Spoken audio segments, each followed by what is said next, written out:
Olá, sejam bem-vindos ao podcast da ZEC, uma parceria com a FING e Unibesp, aqui da nossa querida cidade de Guarulhos. E hoje nós temos um convidado muito especial para o nosso podcast. Nosso prefeito de Guti, prefeito de Guarulhos. Ele é formado em Direito pela FAAP, pós-graduado em Direito Administrativo pela PUC São Paulo, com ênfase em Gestão Pública e Licitações. Guti foi o vereador por 2 mandatos na cidade de Guarulhos. Em 2008, obteve 2.478 votos, tornando-se o parlamentar mais atuante da Câmara Municipal. 4 anos depois, mais que dobrou sua votação, alcançando expressivos 5.127 votos. Em 2016, aos 31 anos de idade, Guti foi eleito prefeito de Guarulhos e reeleito em 2020, tornando-se o político mais jovem a assumir a administração da cidade.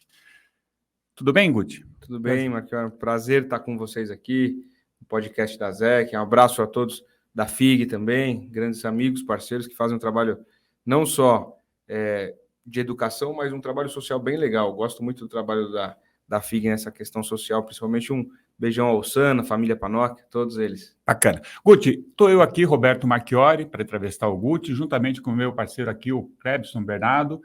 Tudo bem, Clebson? Ótimo, né? Hoje o dia está super especial. Nosso podcast está super especial porque está com o prefeito e esse prefeito tão jovem, né? Bacana, né? O Guti, a gente está falando da cidade de Guarulhos, a segunda maior cidade do estado de São Paulo, se eu não me engano, né? É isso. A população é isso. Temos o aeroporto, enfim. Fala pra gente, quais foram os incentivos que a prefeitura, pelo menos na tua gestão, ofereceu para o empreendedorismo, para o empresário aqui de Guarulhos?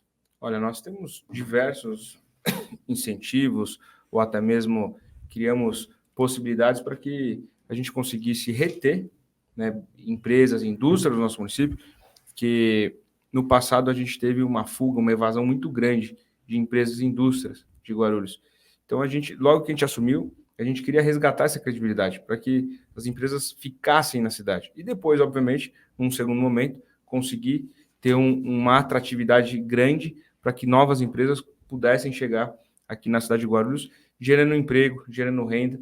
E eu costumo dizer o seguinte, a principal política pública que qualquer governo pode fazer, seja o municipal, estadual ou federal, é ajudar a criar emprego. Governo nenhum cria emprego, a não ser aqueles da administração pública, mas eles incentivam. Então, se trabalhar certinho, incentiva a iniciativa privada fazer acontecer, aumentar, crescer e gerar emprego. E se fizer as coisas de uma maneira errada, né, se não incentivar o capital, com certeza isso vai ser a contramão da coisa toda. Ou seja, a gente vai perder emprego, vai perder empresa.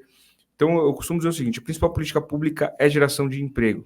Com um emprego você tem renda, com renda você tem dinheiro no bolso, com dinheiro no bolso você precisa menos de poder público, você precisa menos de saúde pública, porque se seu filho, 2 da manhã, estiver passando mal com alguma coisa e precisa comprar um remédio, você não vai esperar o outro dia a UBS abrir, no horário comercial, e ir lá retirar um medicamento. Você vai em qualquer farmácia 24 horas da cidade, com dinheiro no bolso você vai lá e compra e resolve o problema do teu filho. E é assim na segurança, é assim na educação. Então, eu costumo dizer o seguinte, política pública de qualidade é quando um país, uma nação, um município tem um alto grau de empregabilidade. Aí as coisas caminham bem. O movimento econômico, seja na microeconomia, que a gente fala de um município, ele começa a fluir, as coisas melhoram e melhoram bem. Então, o que a gente fez? Logo que eu assumi, a gente tinha um problema grave, que as empresas, principalmente essas empresas menores, com baixo potencial de risco, enfim, elas reclamavam muito que demoravam 4, 5, 6 meses para conseguir tirar todas as licenças, né? Toda a documentação com o poder público municipal. E aí, a minha primeira delegação ao meu secretário na época foi, olha, precisamos baixar isso o mais rápido possível. O governo do estado tem um programa que é o Via Rápido Empresarial, o VRE, e está funcionando. Em alguns lugares já começou e está funcionando. Como é que é? Estuda. Dá para tirar 70% das empresas, essas de menor risco, e que são 70%, né, que precisa de menos de vigilância sanitária, uma série de coisas, 70% das empresas a gente consegue fazer em menos de 48 horas, né, ligando, trazendo tecnologia, fazendo sistema, tudo, gente consegue fazer em menos de 48 horas. Então, a gente determinou, liderou, e hoje, 70% das empresas de Guarulhos, você consegue ter todas as licenças alvará em menos de 48 horas por causa do VRE.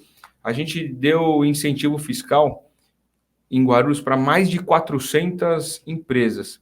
Então, 410, se eu não me engano, para ser mais preciso, e a gente está falando aí de um incentivo, ou seja, não entra diretamente nos cofres públicos, mas o benefício que isso faz para o ecossistema empreendedor e para a nossa economia é gigantesco. Deixaram de entrar aproximadamente 21 milhões de reais, só em incentivo fiscal. Só que esse dinheiro ele volta, porque o empreendedor ele tem algumas obrigações para ter o incentivo fiscal.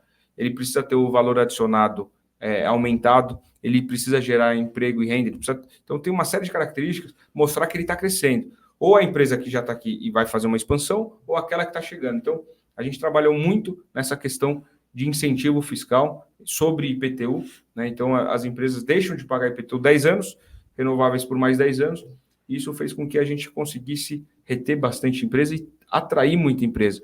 Agora, a gente tem um plano bem legal, que é fazer o parque industrial da cidade. Antes, a gente ficou muito preso a um projeto lá do passado, que é o Parque Tecnológico. A gente ficou muito preso, eu fiquei tentando tirar do papel o Parque Tecnológico. Eu vi que não ia, não estava tendo atração. E eu falei, Guarulhos tem a sua característica. A gente, né, tem uma vocação muito grande pela indústria. Então, quando eu nasci já era assim, e não dá para... Tem coisas que você não muda. Você pode até mudar o tipo de indústria, depender. O mundo trazendo mais tecnologia. É natural que as coisas vão caminhando, mas não dá para você tentar reinventar a roda. Então, o que a gente fez? A gente reuniu os vereadores, os técnicos, mostramos. Vamos trabalhar com um parque industrial, não com um parque tecnológico, com um parque industrial, que tenha tecnologia também abarcado, mas não uma questão só tecnológica.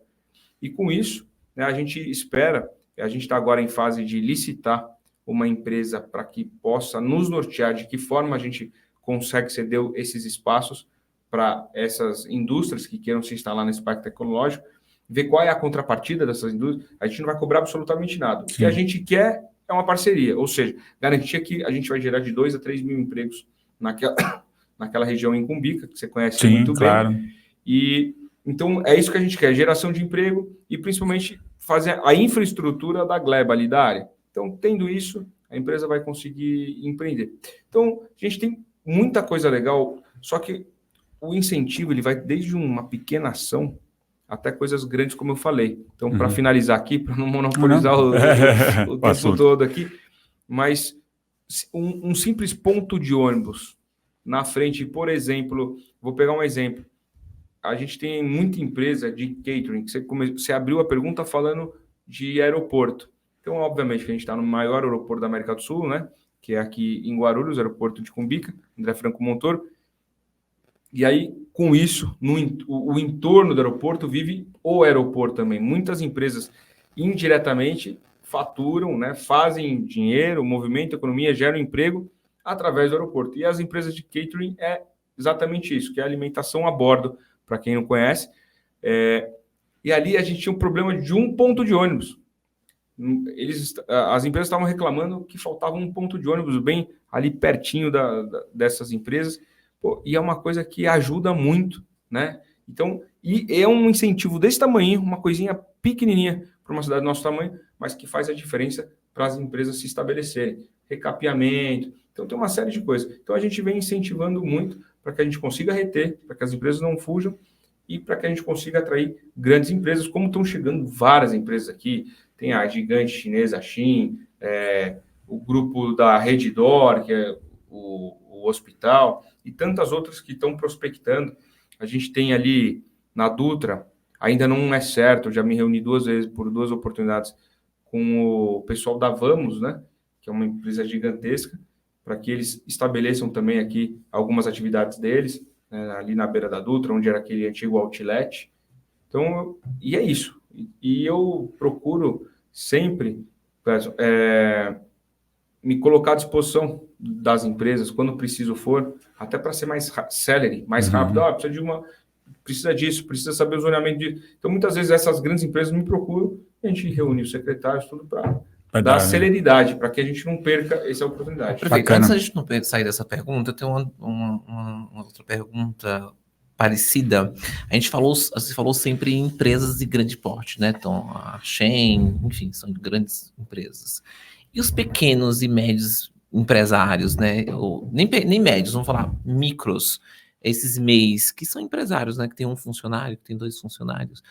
Qual é o incentivo que a prefeitura oferece para que esses pequenos empreendedores eles se desenvolvam aqui na cidade? Olha, se eu não me engano, nós temos 130 mil MEIs em Guarulhos. Acho que esse é o número aproximado. E nós temos buscado incentivar de várias formas possíveis. Uma delas, por exemplo, a gente tem o Sebrae aqui. Então, a gente tem um no Macedo e a gente inaugurou lá um no SIC Pimentas.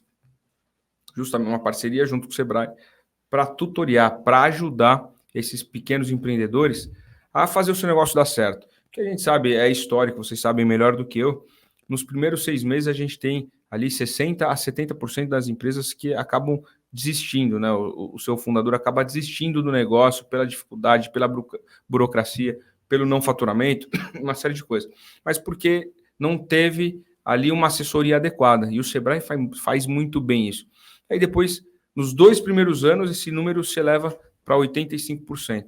Então, 15% das pequenas empresas no Brasil sobrevivem os 2 primeiros anos. É muito pouco. E aí que a gente entra com essa grande parceria. E nós temos também algo bem bacana, que é o Banco do Povo. Então, a linha de microcrédito. Hoje nós temos, e é importante as pessoas saberem disso, a gente tem 6 milhões de reais para poder emprestar, são os menores juros do mercado. Então, é uma parceria com o governo do estado. Você pode pegar desde R$200, mas tem que ser para empreender, obviamente. Desde R$200 até R$21.000. E você tem que investir no seu negócio ou começar um negócio com esse recurso. E aí, se eu não me engano, os juros começam de 0,35 até 0,80, né? Então, tem adesão? Esse ano a gente está começando. O ano passado teve uma adesão, mas não foi a adesão que a gente queria, ficou aquém do que a gente queria. E esse ano a gente está começando uma campanha forte para que a gente consiga, de fato, emprestar esses 6 milhões de reais e mudar, muitas vezes, a história de uma microempresa para que esse cara consiga contratar mais 1, mais 2 pessoas, sobrevive esses 2 primeiros anos. Então, isso é muito importante. Então, são incentivos. Tem vários outros programas, né, que eu poderia citar aqui, tanto para as grandes quanto para as pequenas, mas esses acho que são os mais sólidos, vai. Bacana. Guti, você vem de uma família que tem uma certa tradição de empreendedorismo, né, na área da educação, ou seja, é de se esperar que você tenha uma relação muito boa com os empresários, né, e tudo isso. E isso é muito bacana. E não temos como não fazer um certo balanço dos 7 anos que você está dentro no seu último ano de governo, né? Como é que você avalia esse relacionamento com os empresários? E complementando essa pergunta, que é um assunto muito afeto a todos nós empresários, a questão da infraestrutura. O que você faz o balanço do que você proporcionou de infraestrutura e o que você vai proporcionar até o final do seu mandato? Bacana. Primeiro que a relação é extraordinária. Acho que eu abri falando, né, que a principal política pública, na minha humilde visão, é a geração de emprego. E governo nenhum, estadual, municipal, federal, gera emprego direto, a não ser uma pequena castazinha ali que trabalha para o poder público. Mas o resto, o poder público, ele ajuda a criar ou ele atrapalha na criação. Então, e isso, obviamente, ligado umbilicalmente com a economia, natural. Bastante emprego, economia voando. É uma desempregabilidade gigantesca, a economia muito mal. E eu acredito muito no poder do empreendedorismo. Eu acredito muito que o país só vai para frente através de uma boa economia. Então, minha família, como você bem disse, empreende no ramo educacional e algumas outras coisas. Eu venho do empreendedorismo, né? Dessa classe de sofredores no Brasil. E, como você bem disse também, estou no meu último ano de prefeito, 2025. Vou voltar para as nossas atividades empresariais, comerciais, né? É o que eu vou fazer a partir de 2025. Então, o meu respeito é gigantesco. E eu tento ter, com todas as categorias, sem distinção alguma, mas com o empreendedorismo eu acho que tem um reconhecimento um pouco mais rápido e natural, porque as pessoas sabem das minhas origens e sabem o que eu penso de fato. Então, o diálogo fica mais fácil, e é por isso que muita coisa de empreendedorismo acaba parando na minha mesa, porque eu sou afeto ao tema, eu gosto do tema. Agora, quanto à questão de infraestrutura, é bom lembrar, né, o que a gente recebeu, o que a gente herdou em 2017. Aí as pessoas falam, mas lá vai o Guti chorar de novo, a situação que ele pegou a cidade. Mas não é chorar. A gente tem que mostrar a realidade, como a gente pegou, como a gente está hoje e como a gente quer entregar. Então, eu peguei a cidade com 7,4 bilhões de dívida. Só a dívida de água da nossa extinta companhia de água, SAI, com a Sabesp, 3,2 bi. Então, a gente foi negociando, foi repactuando, enxugando a máquina. Eu diminuí de 32 secretarias, se eu não me engano, para 21 secretarias no município. A gente reduziu praticamente 45% dos cargos comissionados. Tinha 1.970, quase 2.000 cargos, a gente reduziu para 1.100 cargos em comissão. Então, a gente foi fazendo enxugamento. Aluguel, só de aluguel, com os pedidos que eu pedi, que eu fiz ao secretariado para repactuar, renegociar os aluguéis, a gente fez uma economia de 10 milhões de reais. Em diário oficial, nesses 7 anos, se eu não me engano, porque eu mandei parar. Eu estou falando desde gestos pequenos, mas que a longo prazo fazem muita diferença. Então, o diário oficial, eu pedi para parar de ser impresso, mesmo porque a gente já tinha tecnologia a nosso dispor, quando assumi em 2017, para a gente fazer só digital. Então, em 2017, logo que eu assumi, eu cortei o diário impresso. A economia gerada foi de 30 milhões de reais até hoje, nesses 7 anos. Você fala, pô, você parou de imprimir um papel e gerou... 30 milhões. E o meio ambiente agradece. Sem dúvida alguma. Mais isso ainda, né? É sustentável, mas olha que extraordinário. Então, é muita coisa. Porque é o contrato com quem faz o tiário, é o contrato da impressão, da distribuição. Então, toda a cadeia vai muita grana, né? Nessa cadeia do diário oficial impresso. Então, são coisas assim, de detalhes até coisas maiores. Aí a gente fez a PPP da iluminação pública. A nossa conta de iluminação pública, né, do nosso viário, das nossas ruas, já despencou 60%. E aí, de novo, voltando, né, numa energia mais limpa, né, com LED, que tem uma economia muito grande. Então, a gente conseguiu economizar, já estamos numa economia de 60% a 70% de economia. Então, essas coisas que a gente vem fazendo para garantir. E a infraestrutura como um todo, por exemplo, o que a galera reclama muito e que fugia da mão do prefeito de resolver, mas eu, enquanto representante da cidade, tenho a obrigação de martelar, ficar martelando, enchendo e tal. O Tarcísio, enquanto ministro, eu fui por diversas vezes falar do Trevo do Bom Sucesso, que ali se concentra uma grande parte das nossas indústrias e empresas, investidores da cidade. Por diversas vezes eu tive com o Tarcísio, eu preciso acabar o Trevo, e é uma obra da CCR, da concessionária. Então, ele conseguiu destravar. Para vocês terem uma ideia, ele me chamava no passado, agora que ele virou governador, ele já esqueceu um pouco isso, mas ele já deve ter dado outro apelido que eu não sei, mas ele me chamava de Guti Trevo, porque eu era monopauta com ele, monotemático. Fala, Tarcísio, a gente precisa do Trevo, não é só para Guarulhos, é para o Brasil, cara. Sem dúvida. Maiores riquezas do país passam pela Dutra, porque a gente não tem um sistema ferro muito forte. Enfim, eu falei, precisa... Então, ele, enquanto ministro, conseguiu destravar tudo, e agora, final do mês que vem, a gente vai conseguir ter o Trevo totalmente operante. E também a nossa parte da Jacopé é segura, né? Já está pronta. 100% vai estar pronto até lá? 100%. Que isso, assim, na minha opinião, vai ser um feito da tua gestão, sem dúvida, muito importante. Porque quase um milagre. É uma reivindicação antiga da cidade. Então, quando a gente vai conseguir esse ano, então, ter 100% do Trevo. Todo o complexo. O Trevo, totalmente operante, funcionando, entrada e saída. Vamos ter a Jacopêssego, que é um pouco antes. Sim. Então, até mesmo já dá uma desafogada para quem quer fazer o retorno, não precisa ir até o Trevo, então a gente já consegue dar uma desafogada importante no Trevo. Então, até março, final de março, a CCR nos prometeu, não é uma obra da Prefeitura, nem do Governo do Estado, é uma obra da CCR, mas eles nos garantiram, né, por diversos documentos oficiais, que até final de março a gente consegue entregar. Mas a pressão da cidade é muito importante. Uma última pergunta de infraestrutura, nessa linha de infraestrutura, que para nós lá de Cumbica é muito importante, aquele corredor de ônibus lá, né? Eu sei que você herdou o projeto, que tem toda essa história e tal.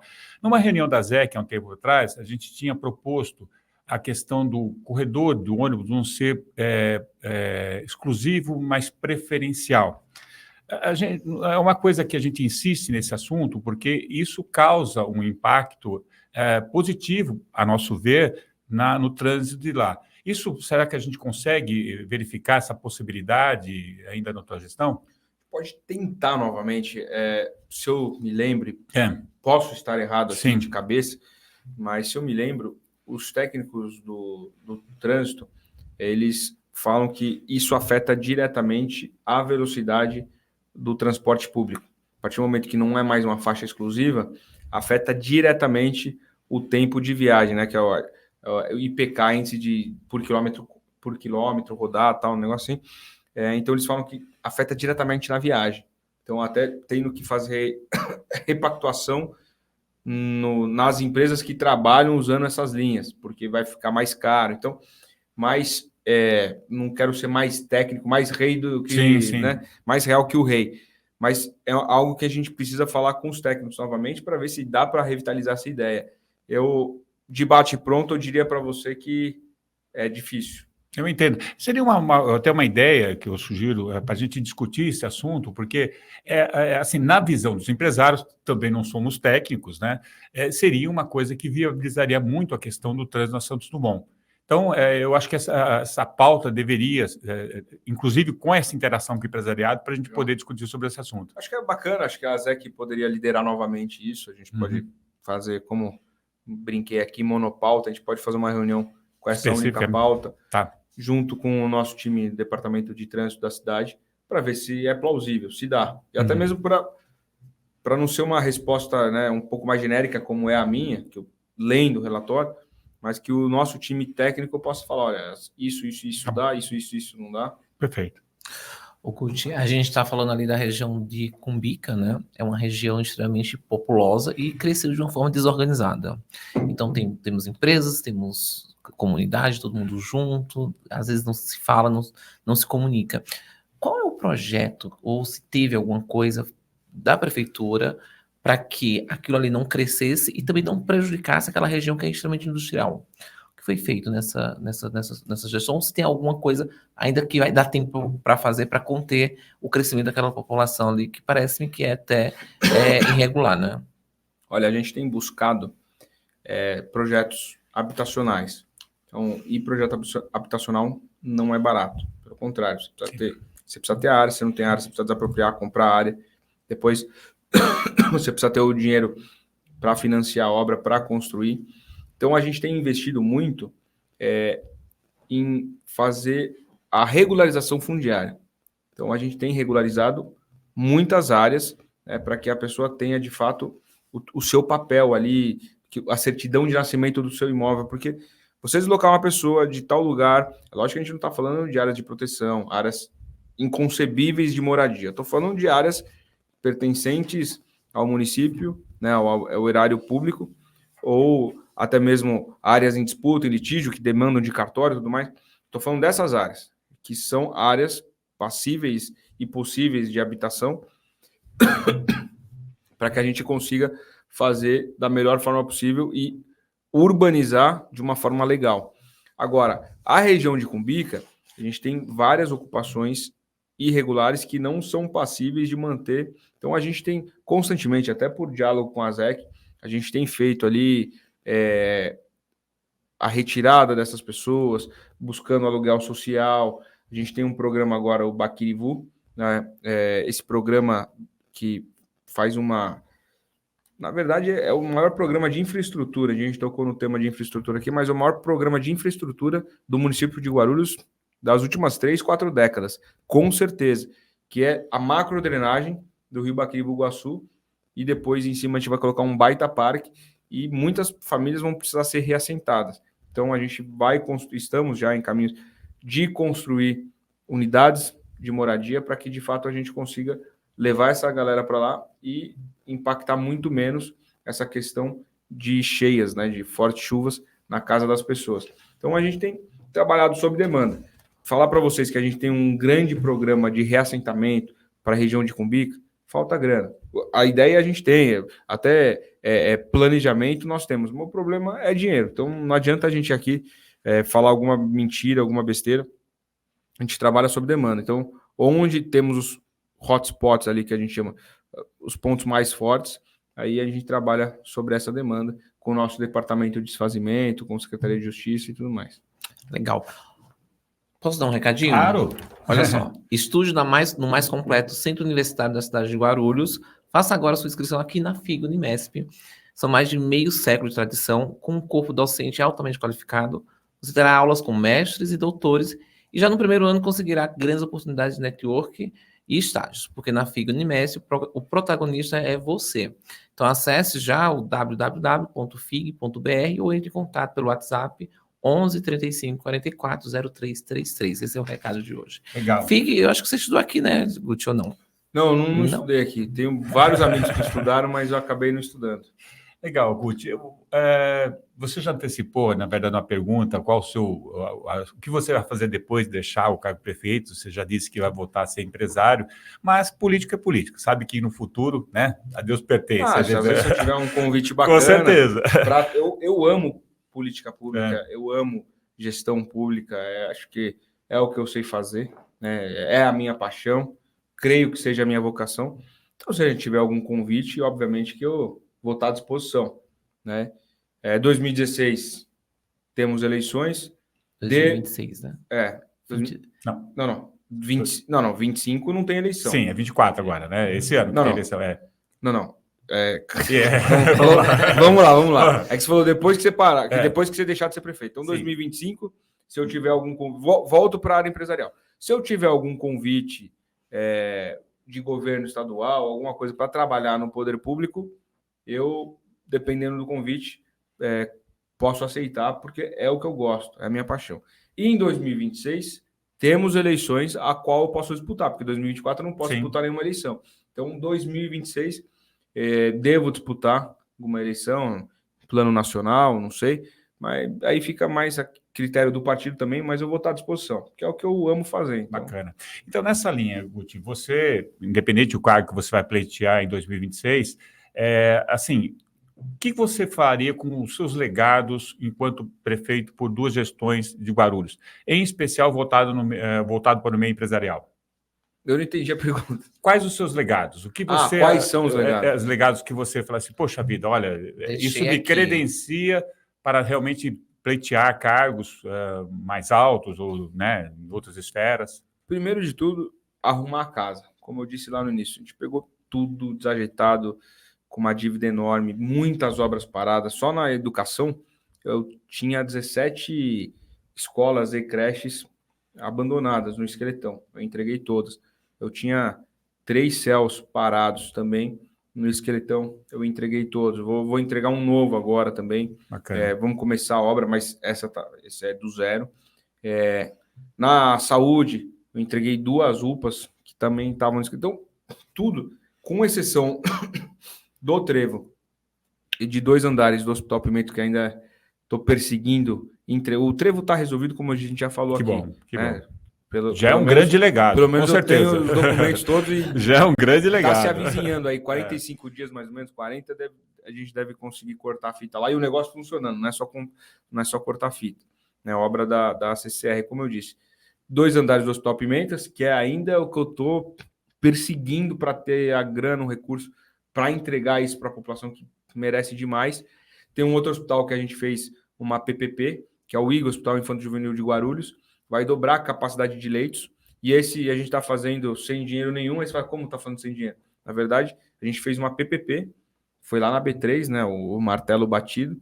Então, a iniciativa privada vem, aporta 90% dos recursos na frente, e aí depois faz a gestão. Então, essa PPP é que o pessoal chama aí de bata cinza e bata branca, ou seja, é a construção e operar o hospital. A gente vai dobrar a capacidade de leitos. Eu acredito que em dezembro eu já consiga inaugurar pelo menos uma ala desse hospital. E aí, quando ele estiver totalmente pronto, a gente migra o nosso Hospital da Criança para o IG, que vai ter, como eu disse, o dobro de capacidade. Mas eu diria que a água também é um baita legado que a gente deixa. Guarulhos, quando eu assumi, 92% do nosso território sofria com rodízio de água. Vocês que moram aqui sabem, principalmente quem mora mais afastado, Recreio, Cabo Sul, Fortaleza, Bom Sucesso, 2-3 dias sem água para ter algumas horas como hoje. Graças a Deus, a gente tem água todos os dias em todas as regiões de Guarulhos. Esgoto, que é a tua praia também, questão de meio ambiente e sustentabilidade. Eu peguei com 2%, para ser justo, com a antiga administração, 2,32% de esgoto tratado. Não é nada. Não é nada, é índice medieval. E hoje, a gente já está com 30 e alguma coisa, devemos chegar até o final, vamos chegar até o final do ano desse ano, do corrente ano, 2024, com 40% de esgoto tratado, entrando aí no mesmo índice, no mesmo patamar e conseguindo fechar até 2029, 2030, praticamente 100% de esgoto tratado, coletado e tratado. Então, é um baita legado. Tem coisas que as pessoas acabam não vendo, mas que faz uma diferença tremenda. Então, a água, até o dia que você tem, até o dia que você não tem, você reclama muito. 3 dias depois, com água todo dia, você nem lembra mais. Você lembra que quando não tem, né? Aí você lembra. Mas isso a gente não está preocupado. Está preocupado. Então, e eu poderia falar um monte de coisa aqui, mas arrumar uma casa, entregar todas as obras paradas que o PT deixou, resolver a água, caminhar fortemente para resolver o esgoto, iluminação de LED em toda a cidade, melhorar os índices de segurança. A gente contratou muito mais GCM, a gente modernizou, colocamos milhares de câmeras na cidade. Enfim, em todas as pastas a gente conseguiu ter avanços extraordinários. Bacana.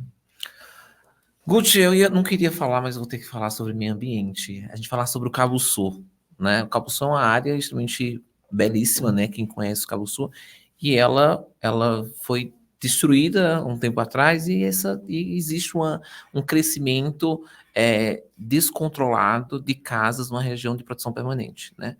Na tua gestão, qual foi as ações que tu fizesse para conter essa invasão, né? Desorganizado naquela região? Olha, a gente fez diversos desfazimentos, né, com o nosso departamento que eu já mencionei aqui. A gente incrementou, melhorou e muito a nossa guarda ambiental, justamente para que a gente pudesse ter muito mais patrulhamento. A gente sabe que a gente tem que proteger e muito aquela região. Os ambientalistas não gostam muito desse termo, mas é o nosso pulmão verde, vamos dizer assim, né? Então, é uma baita área, Cantareira, enfim, tem que ser preservada. Então, a gente tem feito e respeitado sempre até a gente conseguiu ser um pouco mais rígido na área de proteção permanente, você sabe, na última discussão. Então, para que a gente consiga garantir aí a questão da proteção. Legal. Mais um pequeno esporte da FIG Unimesp, o céu e o topo. Ser o melhor é uma questão de escolha. Faça o seu vestibular na FIG Unimesp, conheça o campus Vila Osólia com mais de 32 mil metros quadrados. Sejusc, cartório de estágios, biblioteca com mais de 250 mil itens, clínica psicológica, academia de artes marciais, uma das maiores instituições fitness do Brasil, a ACM, anfiteatro com capacidade para mais de 1.200 pessoas, auditório, laboratórios, Fácil, NAF, enfim, todos os caminhos levam à FIG Unimesp. Conheça a instituição que fica situada na Avenida São Luís, 315, no bairro de Vila Rosália, Guarulhos, São Paulo, de onde nós estamos falando hoje. Guti, Marcos, desculpa interromper, mas só para complementar, e aí não é uma questão só de Recreio, Cabo Sul, é questão de sustentabilidade e proteção ao meio ambiente que a gente fez bacana também. A gente mais do que dobrou os ecopontos na cidade. Isso é fantástico, isso ajuda muito. No caminho para cá, e eu sou meio chato, sou meio crícara, e ligo para o meu secretário, porque a população muitas vezes acaba não jogando junto. E o que é? Os descartes, né? Ponto viciado, isso aí arrebenta a gente. Então, já vindo para cá, eu vi 2 lugares, já pedi para o pessoal dar uma olhada. Mas, enfim, então a gente mais do que dobrou o número de ecopontos. Se eu não me engano, a gente está com 33 hoje e vamos bater 40 até o final do ano. E também a gente implementou a coleta seletiva aqui na cidade de Guarulhos, que não existia. Hoje a gente tem 100% de coleta seletiva em Guarulhos. E qual que é a importância da coleta seletiva? Além de gerar renda para muita gente, quando a gente faz a coleta seletiva, a gente deixa de aterrar muita coisa. Então fica mais barato para a cidade. Aí vem o administrador falando, não ambientalista. O administrador fica mais barato, a gente gasta menos com aterrar. Então, é extremamente importante que as pessoas entendam, porque, acabei de falar aqui, 100% do território guarulhense conta com coleta seletiva. Ele vai saber, vou perguntar para você. Sabe quantos por cento ainda hoje? É lógico que é uma coisa recente, a gente bateu 100% questão de 1 ano e meio, 1 ano e 8 meses. Sabe quantos por cento da população pratica coleta seletiva aqui em Guarulhos? Olha, eu tenho certeza. Eu sou uma pessoa que devo ser exceção à regra, porque eu faço isso há muito tempo. Mas eu acredito que não deve ser muito mais que uns 15%, 20%. Meu sonho. 4%, que absurdo. 4%. Então, e eu não culpo, nesse sentido, eu não culpo as pessoas. Obviamente, qualquer um que vai jogar lixo, ou enfim, rejeito, seja lá o nome que os ambientalistas gostam de falar para o lixo, né? Mas que vai jogar ali, vai descartar na rua vizinha, né? Porque nunca se vai na sua rua. É verdade. Você joga na rua do vizinho. Só que a água provavelmente pode entrar na tua casa. Claro. Mesmo vem a chuva, traz tudo em volta. Mesmo aquele efeito borboleta que o pessoal fala, né? Pode jogar no município vizinho, dependendo como for a chuva, e os entupimentos vêm para tua casa. Mas até perdi o meu... Não, a questão de você falou que o teu sonho era ter 15%, 20%, não, né? Meu sonho, bate 4%. É muito pouco. E aí é um trabalho que a gente tem que fazer cada vez mais de educação. A gente tem que educar, principalmente o trabalho de base dentro das escolas, que é o que a gente tem feito para as crianças. A geração nova que está vindo aí, dá de 20. Claro. A geração fantástica. É outra mentalidade. Putz, uma consciência fantástica. Mas é importante que a gente entenda isso, porque sem essa educação forte, educação ambiental na base, a gente não vai conseguir atingir índices satisfatórios para que as pessoas entendam que a coleta seletiva é extremamente benéfica. Às vezes as pessoas nem entendem. Tem gente que acha que jogar... E eu passei por essa situação, se eu tiver mais 1 minuto, eu conto. Isso que é... Acho que dá tempo, a gente está caminhando já para o final, mas pode sim. Em 2000, eu já contei isso uma vez, em algum programa, em 2018, segundo ano de prefeito, uma região do Bom Sucesso ali, não vou dar rua, mas na região do Bom Sucesso, alagou, né? Choveu forte, alagou, entrou para dentro da casa de várias pessoas que moravam próximas ali, muito perto do córregozinho ali e tal, dentro do córrego, vamos ser sinceros. E aí me falaram, prefeito, tem uma área na rua tal, assim, assim, assado, tá tudo alagado, o pessoal tá perdido lá. Pessoas bem humildes, né? Porque as pessoas que estão em área que é impraticável ter moradia, né? Se elas estão lá porque elas têm uma necessidade. Sim. Elas estão dentro do córrego porque elas não conseguiram um lugar melhor, obviamente. Uhum. E aí me avisaram, eu falei, vamos lá para acudir. Eu não tenho o que você fazer, a não ser se colocar à disposição, falar o que vocês precisam, perderam o alimento, perderam o colchão, tem para onde ir, é Defesa Civil, Secretaria de Assistência Social, Saúde, para ser alguém. Então, faz uma força-tarefa ali e vamos para lá. Aí o pessoal falou, prefeito, mas você vai lá, tá ruim a situação. Eu falei, eu sou prefeito de onde? Eu sou prefeito de Guarulhos, onde tá ruim, onde tá bom, ninguém vai querer. Claro, né? O cara vai entrar aí, tô fazendo churrasco, entra aí, vamos dividir o churrasco. Tem que ir onde tá ruim. Aí eu fui, passando com o carro, parando, uma senhora, se descer aqui, a gente taca no córrego. Desse jeito. Meu segundo ano de prefeito. Eu falei, caramba, agora me desafiou, né? Aí eu falei, pode parar. Aí o pessoal, mas tem certeza? A mulher tá muito brava. Aí tinha mais umas 2, 3 bravas também. Eu falei, não, pode parar. Aí eu desci, eu tô avisando. Se vier aqui, a gente taca você no córrego, prefeito. Eu falei, olha, vocês podem até tacar, mas vocês têm que me ouvir primeiro. Não pode sair tacando o prefeito assim no córrego. Nem pergunta, sabe nadar, né? Sem ouvir o prefeito. Não, porque e bem bravo e com razão, cara. Sim. Tinha acabado de Quem tá passando na pele, né? Aí eu falei, olha, primeiro de tudo, vamos lá. Bom dia. Deixa eu falar um negócio. Só se for para você. Para mim não tá bom. Eu falei, deixa eu falar um negócio. A primeira vez que isso aconteceu aqui? Não, acontece todo ano. Essa é a nossa revolta. Eu falei, então, você sabe quanto tempo eu sou prefeito? Eu estou era época de chuva, então eu estava fechando um ano, eu estava no segundo ano, né? Eu estava em 2018. Tomei posse em 2017, então estava no meu primeiro ano, fechando o primeiro ano. Falei, ó, um ano de prefeito. E quanto tempo já acontece? Todo ano. Você mora aqui quanto tempo? 20 anos. Todo ano acontece isso? No mínimo umas 15 vezes aconteceu. Eu falei, e a culpa é minha. Realmente você acha que a culpa é minha? Você quer me jogar no córrego e a culpa é minha? Não, a gente sabe que não é. Mas a gente está abandonado pelo problema. Eu falei, então, eu acho que vocês não estão mais abandonados, porque eu estou aqui, o prefeito está aqui. Sim. Quantas vezes dessas 15 Isso não é vezes... nada comum, né? Quantas vezes dessas 15 vezes que você mencionou, veio o prefeito aqui? Não, nenhuma. Eu falei, então você não acha que tem pelo menos um voto a mais, um crédito a mais? Você não pode me deixar mais meia hora antes de você me tacar no córrego? Então... Aí a mulher começou a rir. Eu falei, ó, vou ser sincero para você, eu não vou conseguir resolver seu problema. Vocês estão dentro do córrego, é bem difícil. De novo, voltando um problema habitacional grave, precisava de muito dinheiro. Eu falei, mas eu tô aqui para tentar ajudar vocês. Vou tentar resumir, porque não fica muito grande. Eu falei, ó, o que eu posso fazer? É assistência social fazer isso, trazer comida, trazer colchão. Vocês tiram tudo que foi afetado pela água das chuvas, deixa ali, estou mandando o pessoal dos serviços públicos vir retirar.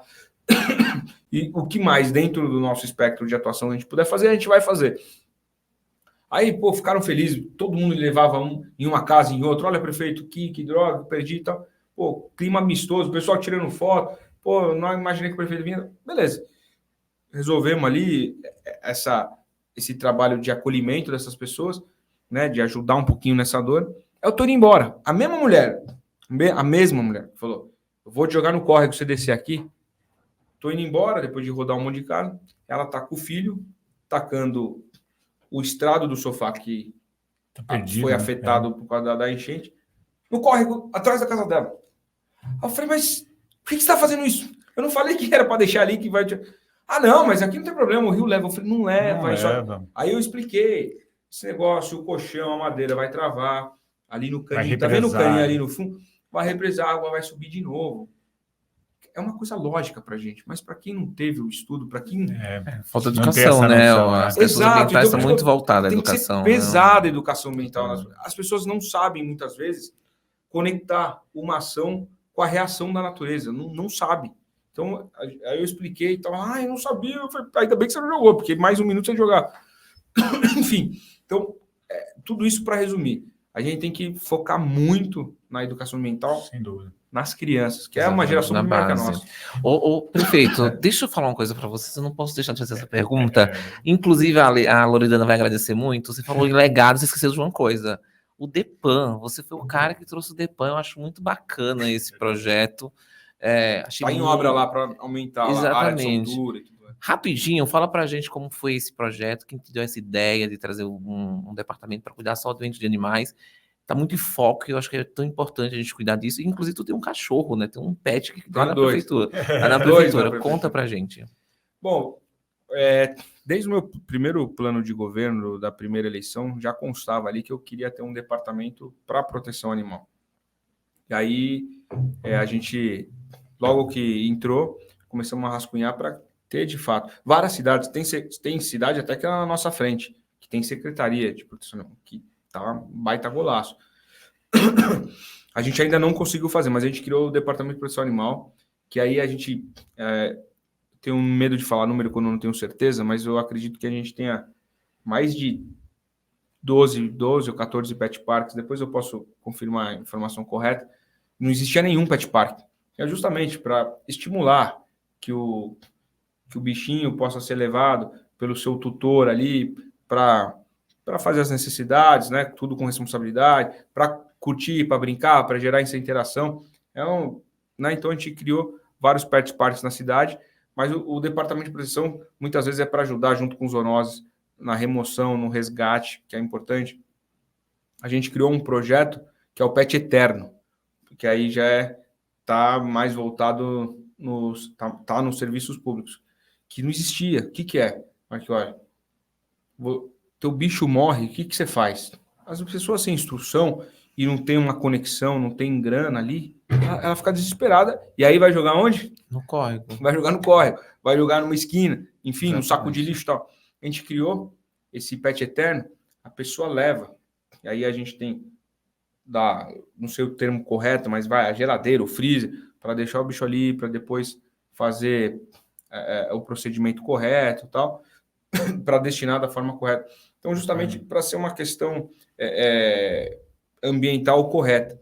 Então, isso não existia. E agora, você fala de legado, que eu ainda não fiz e vou fazer e consigo fazer esse ano, a gente vai criar o hospital público veterinário aqui na cidade. Bacana. Então, a gente vai ter esse hospital público veterinário. Parabéns. A gente deve entregar ele lá para julho. Então, a gente vai ter esse hospital para, principalmente as pessoas que não têm condição, poderem procurar um hospital de referência para tratar os seus bichinhos. E a gente tem muito, você sabe, a Loredana, a gente tem muito apaixonado. A Loredana, graças a Deus, tem estrutura, tem condição.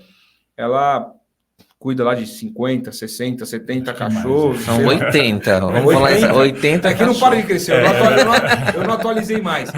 Mas, enfim. E ela não precisa de nada. Ela mesma custeia tudo isso. Sim, é um trabalho lindo. Ela é a família dela. Mas tem muito protetor que acaba virando um acumulador. Exatamente. O cara põe num espaço desse aqui 30 gatos e 10 cachorros. E o cara não tem nem para ele. Então não vai conseguir cuidar bem do bicho. Né? Ele acha que está fazendo bem, mas não está. Então esse hospital justamente vem para isso também. Para ajudar aqueles que têm um amor a mais ali pelos bichinhos para poder cuidar melhor. Cuti, para a gente encerrar a nossa entrevista, se eu não tenho que fazer essa pergunta para você. Último ano, sucessão. O que vocês podem falar nesse momento, né, sobre sucessão? Tá uma semana adiantado, Marchiori. Semana que vem... Ué, furo? Não, mas é porque a gente ainda... Eu explico o porquê. Acho que também a gente não pode demorar muito mais que isso, que já está no limite ali. Certo. Mas o meu desafio é apacentar toda a direita, todo o nosso time, todos aqueles que querem continuar construindo o legado, que você falou muito de legado, continuar ali em tudo que a gente fez de recuperação da cidade. Então, e a gente tem muito candidato. E pessoas que teriam condições de ser um bom... Não de vencer a eleição. Vencer a eleição é uma coisa.